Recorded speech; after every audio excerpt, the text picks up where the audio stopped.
Now tell us about the enrollment period. Well, there are a number of enrollment periods through Medicare, and that could certainly cause some time of confusion. I'll be very honest. When a person becomes eligible for Medicare, typically there's a 7-month window where they could make choices in relative to their Medicare. But that has to be after you're 65? Not necessarily, Okay. not necessarily. And again, it can be very confusing because like I said earlier, there are situations where individuals can go on Medicare that's not due to age. But if a person is turning 65 or becoming eligible for Medicare, we would really encourage them to call our call center. We've got folks available to answer questions that can lead you through that process. It can be very confusing, and it's good to know you've got some folks there that can answer those questions. And right now we have the toll-free number on the screen, 1-800-443-9354.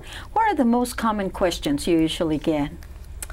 That's a good question. We do get a variety of those types of questions. Both Barry and I have had the opportunity to be on that call center line. A lot of folks are looking for help with prescription drug coverage.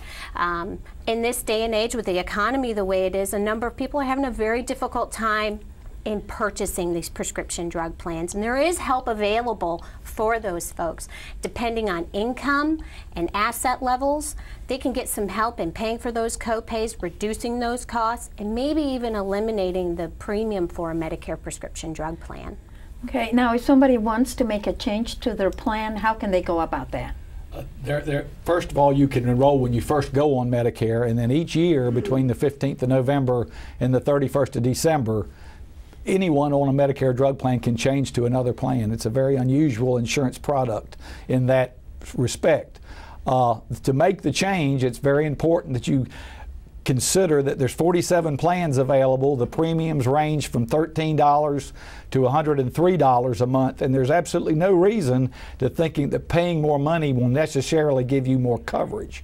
So what you're actually doing is having someone help you analyze the drugs you specifically take through a computer program, and that computer program leads you to the right plan.